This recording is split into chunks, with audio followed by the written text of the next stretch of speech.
মাওলানা রফিকুল ইসলাম মাদানী নাম শুনছেন না? এই রফিকুল ইসলাম মাদানী সারা বিশ্ব তাকে চিনে কিনা বলেন?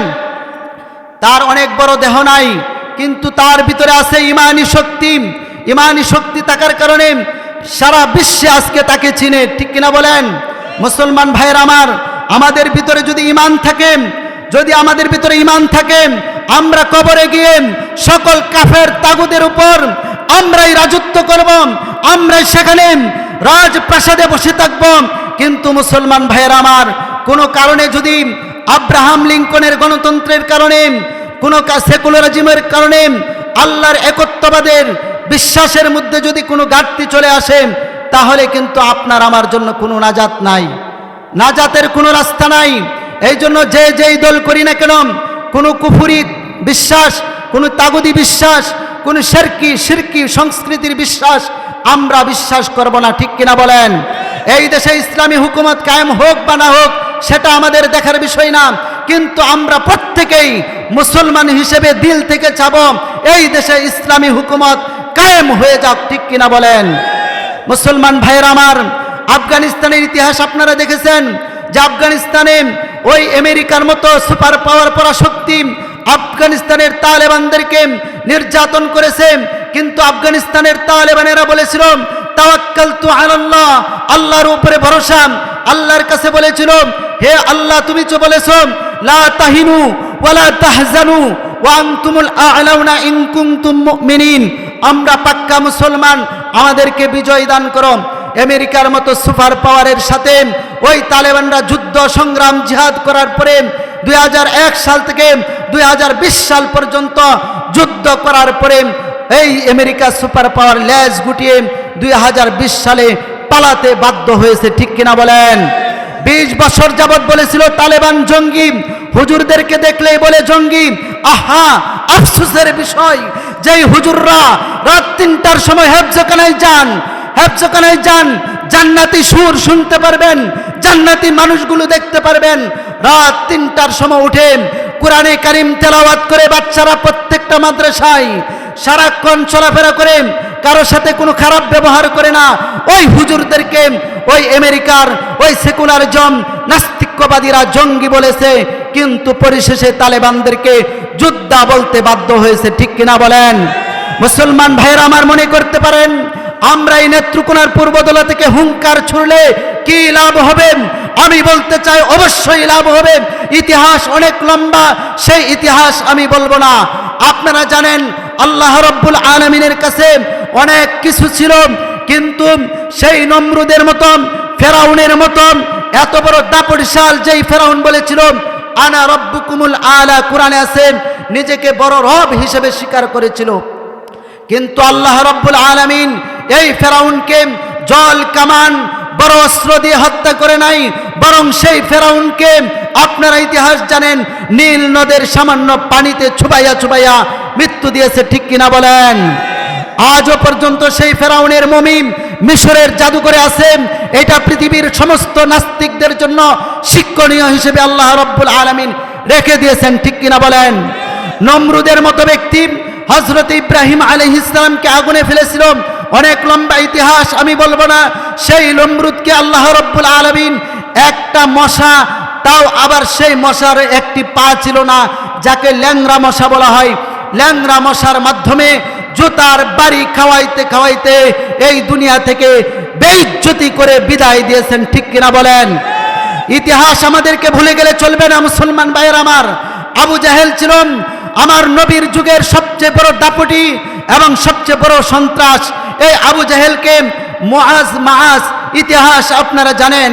মুআজ বলতেছে, চাচা আমরা তো আবু জাহেলকে চিনি না, এই 12 বছরে 2টা ছেলে আবু জাহেলকে একটু দেখায় দেন।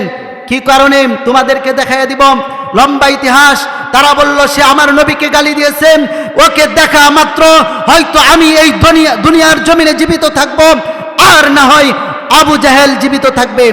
বদরের প্রান্তরে যখন ওই মুআজ 2 ভাইকে যখন আবু জাহেল ওই ময়দানে চলে আসলো, ইশারা দিয়ে দেখানো হলো, বাস পাখির মতো দৌড়ে গিয়ে আবু জাহেলের ঘোড়া এবং আবু জাহেলের উপর তরবারি দিয়ে আঘাত করে সেখানেই আবু জাহেলকে জাহান্নামে পাঠিয়ে দিয়েছে। মোহতারাম মুসলমান ভাইয়ের আমার, ইতিহাসটা আমার বলার উদ্দেশ্য হলো এটাই, আপনারা জানেন কাবাগরকে ভেঙ্গে ফেলার জন্য হস্তি বাহিনী এসেছিল, যা সূরা ফিল আলাম তারা সূরার মধ্যে ইতিহাস বর্ণনা করেছে, আমরা পড়ি, নামাজের মধ্যে বেশিরভাগ মুসল্লিরা তেলাওয়াত করি, ঠিক কিনা বলেন? এই হস্তি বাহিনীকে আল্লাহ রাব্বুল আলামিন তয়রান আবাবিল, ওই ছোট ছোট আবাবিল পাখির পাথরের আঘাতে হস্তি বাহিনীকে এই দুনিয়ার মধ্যে বেইজ্জতি করে ইতিহাস সৃষ্টি করলেন, সূরা ফিল নাজিল করে কিয়ামত পর্যন্ত আমাদের জন্য, ঠিক কিনা বলেন? আমি শেষ করে দিব, আমাদের প্রধান বক্তা আলোচনা করবেন। মুসলমান ভাইয়ের আমার, যেই কথাটা আমার বলা উদ্দেশ্য, এরপরে শতাব্দীর পর শতাব্দী অনেক নির্যাতন, অনেক জুলুমের ইতিহাস আছে। সেই জুলুমের ইতিহাসগুলো যদি আমরা বলতে চাই অনেক সময় প্রয়োজন, কিন্তু সেইগুলো আমি বলবো না। আমি শুধু এতটুকু বলতে চাই, মুসলমান ভাইয়ের আমার, এই 2013 সাল থেকে আমরা রক্ত দিয়েছি। হেফাজতে ইসলাম যখন আন্দোলন করেছেন, যখন শাপলা চত্বর কায়েম করেছেন, এই দেশের 56,000 বর্গ মাইলের প্রতিটা মুসলমানের হৃদয়ে আঘাত করেছে যে মুসলমানরা নবীর জন্য, আল্লাহর জন্য জান দিতে নজরানা কায়েম করে দিয়েছে, ঠিক কিনা বলেন? কিন্তু ফ্যাসিবাদী খুনি সরকারের কারণে, জালেমের জুলুমের কারণে কেউ মুখ ফুটে সেই কথাটুকু বলতে পারে নাই, ঠিক কিনা? আওয়াজ দিয়ে বলেন। আমরা অনেক নির্যাতন সহ্য করেছি। শাপলা চত্বরে আমাদেরকে আটকিয়ে রাখা হয়েছিল, যখন রফিকুল ইসলাম মাদানির উপর নির্যাতনের স্টিম রুলার চালিয়ে দিয়েছিল, আপনারা দেখেছেন। ছোট মানুষ, তাকে কিভাবে বুলেট পরিয়ে, কিভাবে ডান্ডা বেরিয়ে পরিয়ে যখন তাকে জুলুম করা হচ্ছিল, শুধু তার মুক্তি চেয়েছিলাম, যার কারণে পরপর 3 বার পুলিশ এনেছে আমাকে গ্রেফতার করার জন্য। কিন্তু আল্লাহ পাকের অশেষ দয়া, সেই জালেম সরকার যে কোনো কারণে, আল্লাহ পাকের অশেষ দয়ার কারণে গ্রেফতার করতে পারে নাই, ঠিক কিনা বলেন মুসলমান ভাইয়ের আমার? সেই 2013 ইতিহাস ভুলে গেলে চলবে না। সেখান থেকে নবী প্রেমিকরা উজ্জীবিত হয়ে 2024 সালে 5 আগস্টে হাজারো শহীদ ভাইদের রক্তের বিনিময়ে, আমার হাজারো তরুণ সমাজের জানের বিনিময়ে আহত হয়েছে, কেউ নিহত হয়েছে। এই খুনি হাসিনা বাংলাদেশের জমিন থেকে বিতাড়িত হতে বাধ্য হয়েছে, ঠিক কিনা বলেন? আমরা বলতে চাই, মুসলমান ভাইয়ের আমার, এই বাংলাদেশের জমিনে ইনশাআল্লাহ তাআলা আল্লাহর কসম করে বলতে চাই, আর কোনোদিন কিয়ামত পর্যন্ত এই ধরনের নাস্তিক্যবাদ, এই ধরনের ফ্যাসিবাদ সরকার বাংলাদেশে আর কোনোদিন কায়েম হবে না, হবে না ইনশাআল্লাহ।